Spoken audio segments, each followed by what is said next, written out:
It just sent the game to overtime. And so in the end, game one, Knicks Pacers features 273 points, which is the most in any conference finals game ever.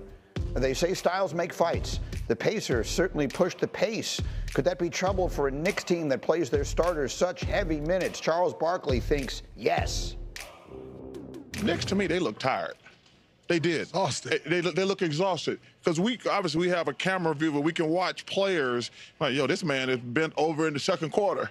And I says, but the Patriots going to play like this every game. If they play 4 games, 5 games, 6 games, 7 games.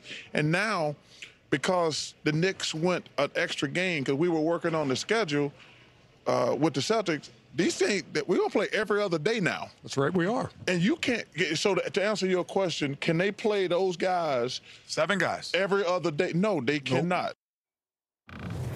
So we have all those things and more. I mean, that's how the Knicks have gotten to where they are. The Pacers outscored the Knicks 31-17 off the bench yesterday. And you were saying Rick Carlisle has been hammering this point home. It was something he said in the postgame that caught my attention. He said, this is day 1 of 13 days. That, of course, would be a 7-game series.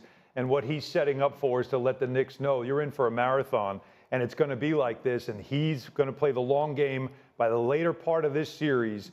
That's going to wear them down because they played 10 guys last night, 7 minutes or more, and they have the depth that has been part of their success, and they're looking at the Knicks saying, can you keep up? Well, also, it's so different than how Boston played, right? Because Boston, for the majority of their games, played ISO basketball with Jaylen Brown and Jason Tatum, so it allowed you to take some seconds off defensively from a rest position.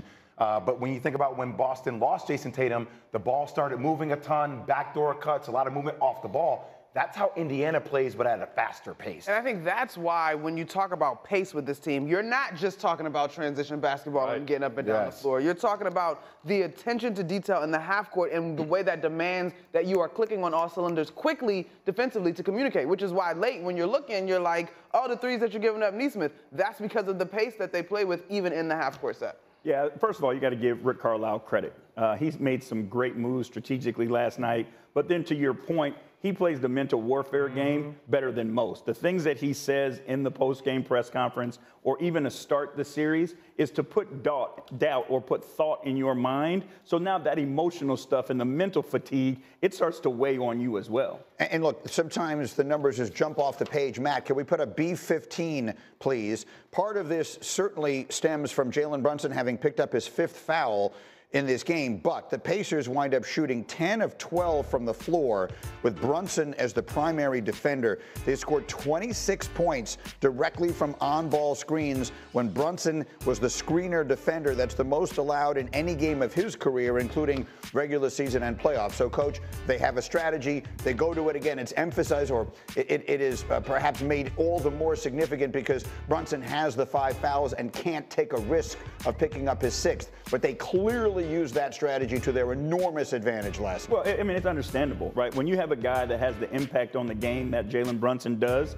if he has 5 fouls, you want to try to get him out of there. So you're gonna put him in the action and try to make it as difficult as you can. And then the other thing I thought they did a great job is putting 2 bodies on him when he got in the isolation situation. It wasn't going to be him versus 1 guy anymore because I think we've seen what happens. So they decided, look, we're going to put 2 guys on him, make him play in a crowd, be physical with them and try to frustrate him as much as we can, but get the ball out of his hands and see if somebody else can make the plays to beat us. You're seeing right there, as the game goes on, and maybe this is a function of fatigue, I don't know, but there were moments late in that game when it looked like the Pacers had more players on the floor than the Knicks did, right?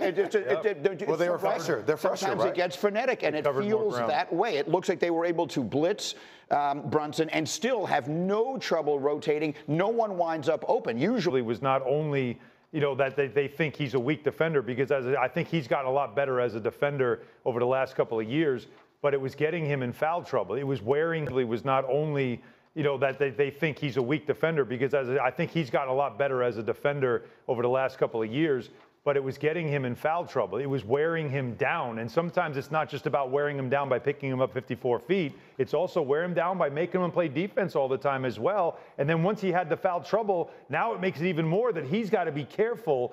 But they did well without him. 14 straight points the Knicks scored while he was on the bench, while he was resting in the 4th quarter. But when he came back in the game, Gilgeous-Alexander, big body Brunson being the most clutch player.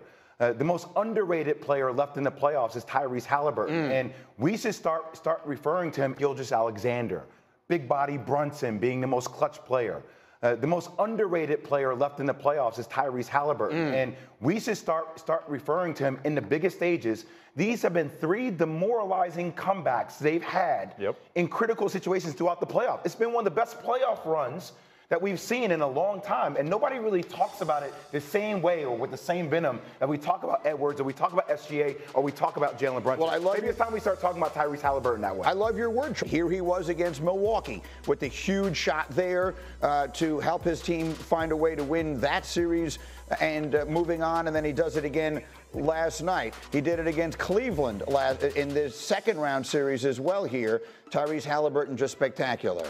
He's been phenomenal down the stretch. And by the way, also, like, night, he did it against Cleveland in the second round series as well here. Tyrese Halliburton just spectacular.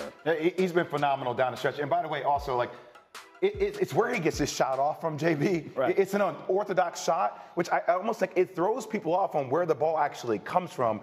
Because even on that last play with Mikal Bridges, he's so good at changing angles.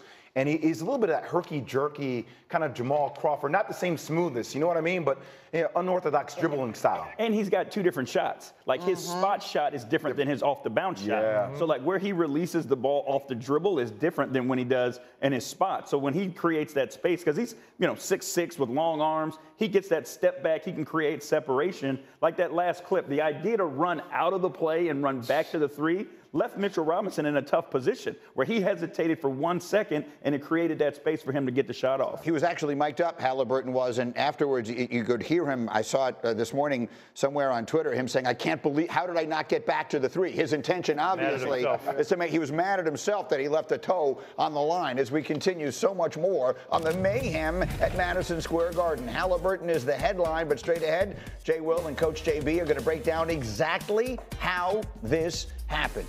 We're rolling along. It's Get Up on ESPN. Here they are, McCrispy strips, long, tender, juicy chicken made for dipping, or rather, double.